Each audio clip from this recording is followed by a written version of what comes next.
I'd often thought of getting a tattoo, a classics quote, in the original, of course. But the thing is, I used to think, naive fool that I am, that the greats just don't really lend themselves to the kind of pithy quotes that are appropriate for the medium. Sure, there are some great passages out there, but if you're going to permanently emblazon your body with some words, then those words need to be meaningful, concise, impactful, but also one-dimensional and invulnerable to reinterpretation and ambiguity. Nor should they be overly provocative, laced with irony, and they certainly mustn't flirt with problematic, potentially triggering concepts. So that kind of rules out the entire classical corpus.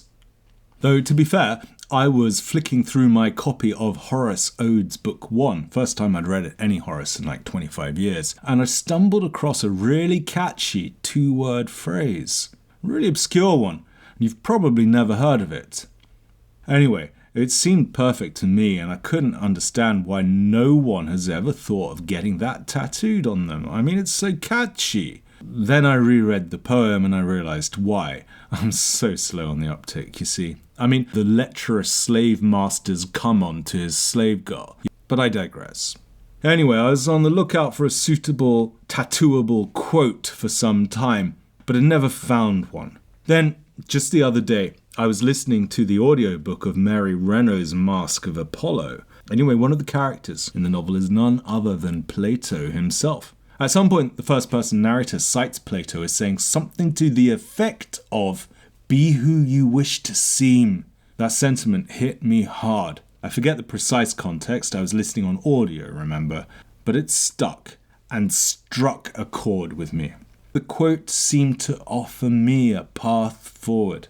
I decided that I would stamp it upon my skin, not so much to show off my erudition and sophistication, nor as a virtual signal as such, but rather as a permanent and unavoidable admonition to myself, one which would coerce me to be a better man, even in moments of weakness. But it had to be in the original Greek, of course. So when I got home, with the digital library open on one tab, Google in the other, I set about trying to locate the source. And I soon found it. Turns out it's quite famous, and you've probably all heard of it before. It's just me who was lagging behind. The first Google hit, it was like one of those pre-meme era inspirational quotes. The kind you might find printed on a pastel-shaded card, framed and hanging in the kitchen or on the fridge, or in today's age on some bot's Insta account. Be who you wish to seem. Socrates. Cute and inspiring. It was already past midnight, so I'd made plans to head straight to the nearest tattoo parlour as soon as I got up in the morning. But still, pause for thought. I wanted it in the original Greek, and in my excitement I'd almost forgotten that Socrates wrote nothing down, or at least nothing that survived, so it couldn't have been a direct Socrates quote. It must have come from Xenophon, Aristophanes, or more likely, and consistent with Ms. Renault's account, Plato. With just a little bit more Googling, I soon found a Latin quote, Esse quam videre, which Wikipedia informs me is the motto of at least 90 educational institutions, including legend Stanley Clark School. I was really feeling a little stupid and ignorant by this stage. How could I not have been aware of so popular a motto? Still not in Greek, though. Thankfully, though, Wikipedia, useful as always, directed me to its original Platonic source, Republic, Book 2, or 361b to use the Stephanus citation. So let's see Socrates' very words in context. Now, it's been a while since I read Book 2, and even then only in English, and I've never formally studied the Republic, so yeah, all nuances lost on me, but hey, when has familiarity with the original source ever been a prerequisite for citing or inscribing an inspirational quote? Book 2 of Plato's Republic starts with a conversation between Socrates and Glaucon, Plato's brother.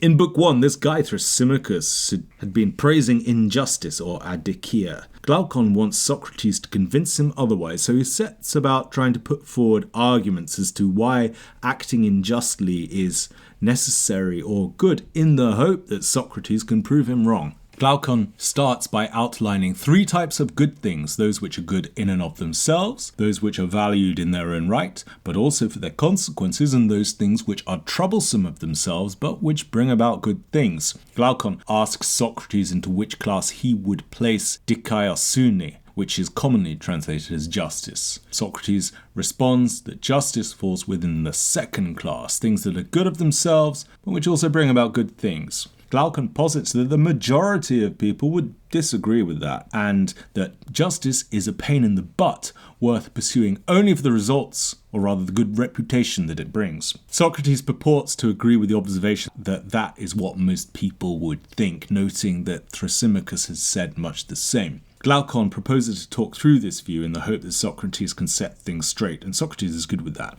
Cue Glaucon's exposition of justice, what it is and its origins.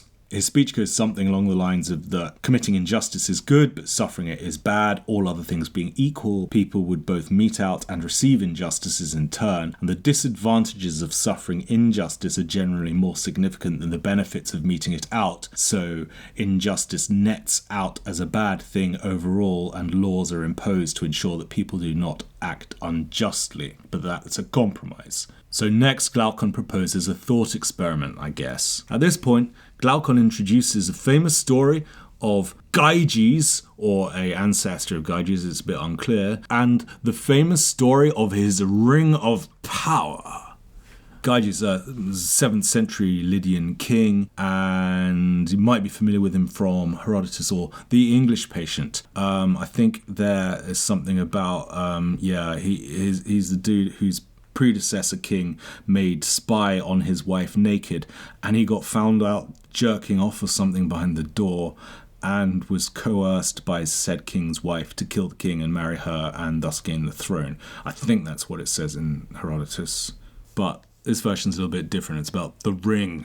See, before he was king, Gyges was a lowly shepherd.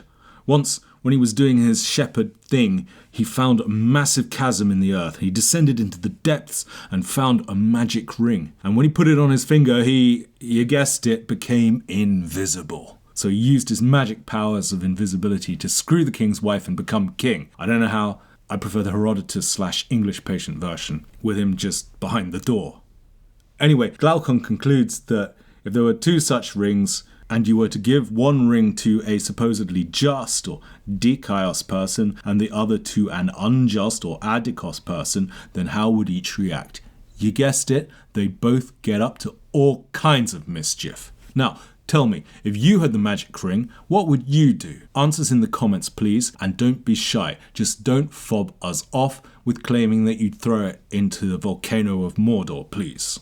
So having put that out there, Glaucon takes a different tack and presents 2 extreme examples, the perfectly unjust man and the perfectly just man, and tries to picture how each of them would fare. First, with the unjust man, Glaucon observes that the greatest injustice is where an unjust man does unjust things, but is considered by others to be just. So yeah, this guy would get up to all kinds of bad stuff, but cultivate a reputation for justice, and he'd do pretty well out of it. Conversely, as for the just man, well, now this is where our quote comes into play. Glaucon says, having set the unjust person up as this sort of character, let us in turn place the just person by his side in the argument, a straightforward, high-minded man who, to quote Aeschylus, wants not to seem to be good, but to be good.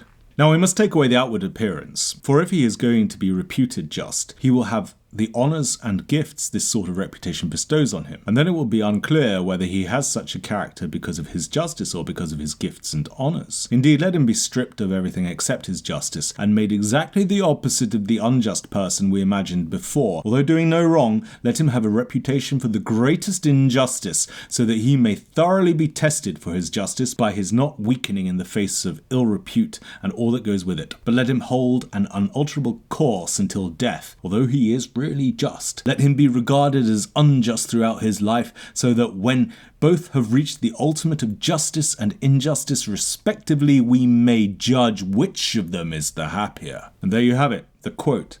It's not even voiced by Plato's Socrates, rather by Glaucon, and even then as a quote from another source altogether, Aeschylus. Let's consider the original source presently, but first, what is Socrates' reaction? He says, "That's fantastic, Glaucon. How vigorously you're polishing up each of your two men as if they were sculptures entered in for a competition." So yeah, it's just total spurious crap, as if there were any such thing as an entirely just and an entirely unjust man.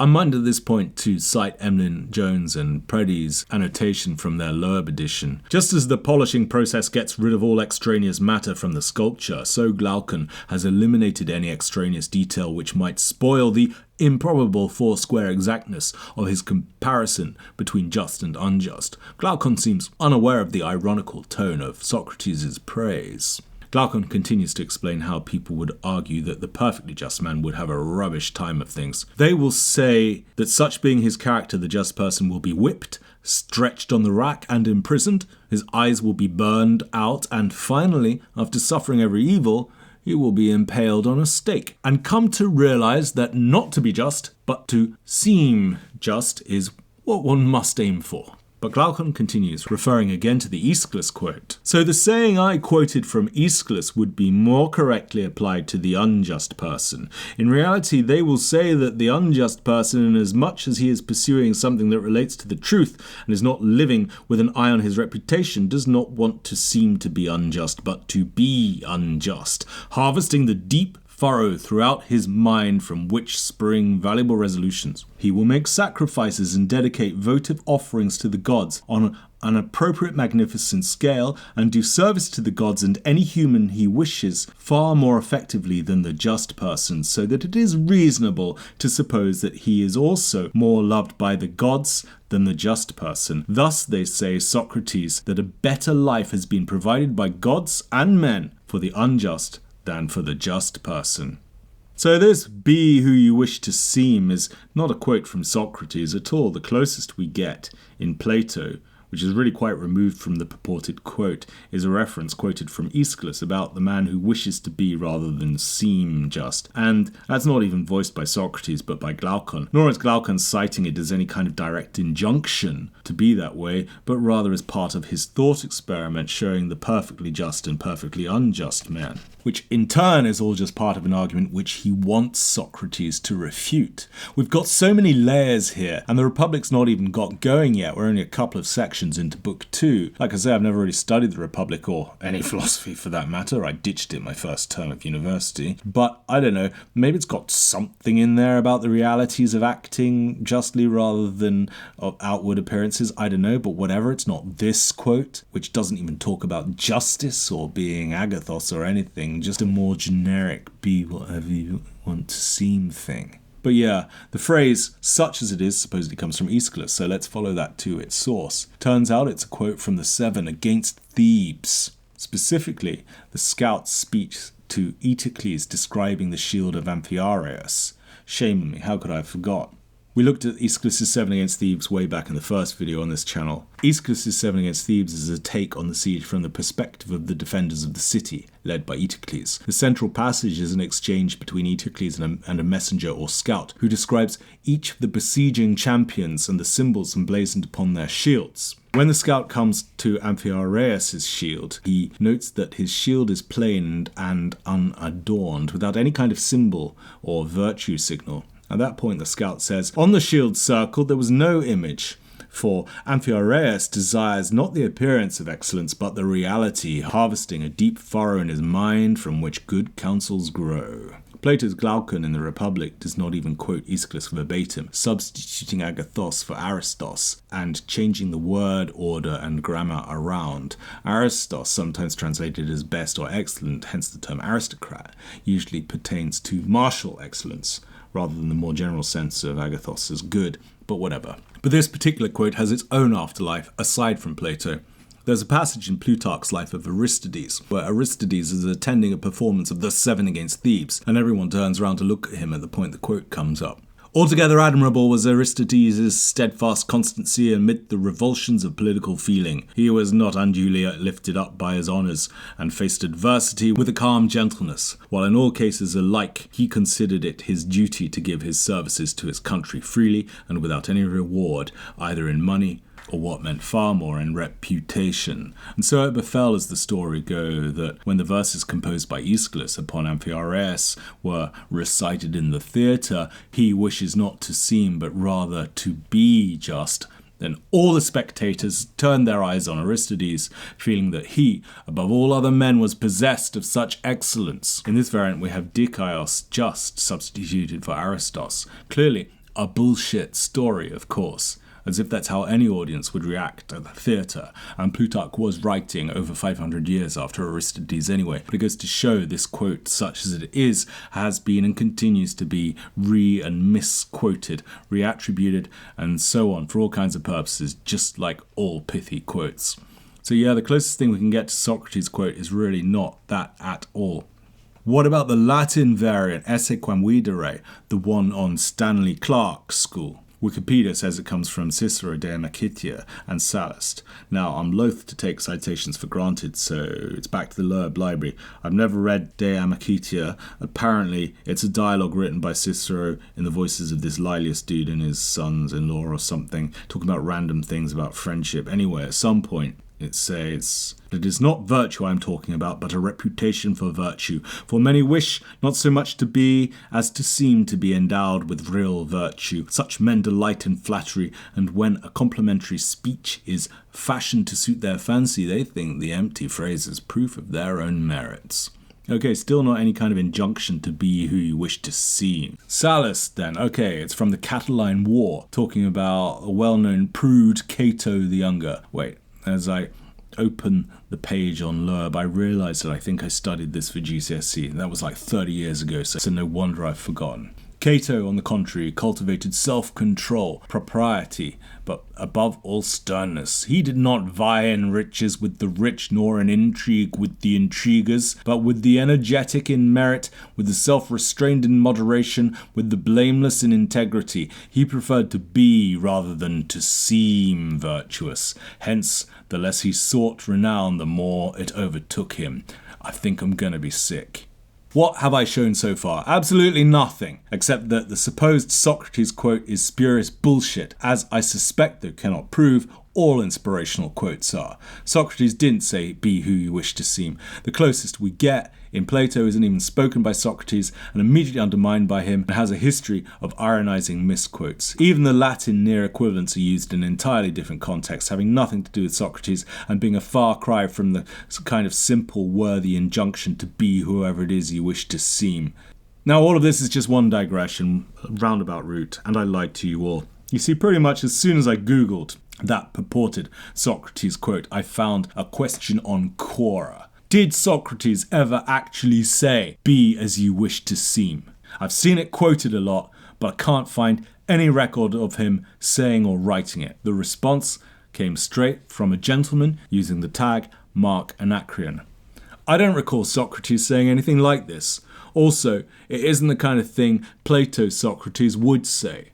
He's not in all ways a likeable character, but at least he doesn't go in for that sort of glib moral injunction. What I suspect is that when someone wants to credit their favourite piece of bullshit to some reputable author in order to give it respectability, then the very prolific writers like Plato are a good bet, because it's so hard for the rest of us to be 100% sure the quote isn't buried somewhere in all that huge pile of pages. That Mark Anacreon fellow tells it like it is. So yeah, I'll go as far as to say on the basis of nothing but curmudgeonly prejudice that inspirational quotes in all their forms are spurious cringe bullshit. Now, I'd say that within a broader narrative frame or other context, deliberately misquoting, recontextualizing, playing around with and lacing quotes with irony, that's all very cool. Part of the literary game of allusion, intertext and all that. But yeah, trite one-liners, misattributed and used as inspirational quotes, yeah, they're all cringe. And I wouldn't recommend anyone to ever post, quote, or hang on their kitchen wall any inspirational quote, nor inscribe oneself with it. Stick to cool pictures like skulls, dragons, red chili peppers, or whatever. So I've ditched the idea of an inspirational quote from Socrates. But I've not entirely discarded my original idea of a classics-inspired tattoo. I think I'll go for something more down-to-earth and wholesome, like a quote from Hipponax. Here are some. Please help me choose and tell me in the comments which one I should go for. Some are discreet, of course, perhaps on my neck or across my knuckles or forehead. Next time, the Catiline War. Oh yeah, I just went to Evia to get photos for it. Meantime, like and subscribe and we'll be back soon.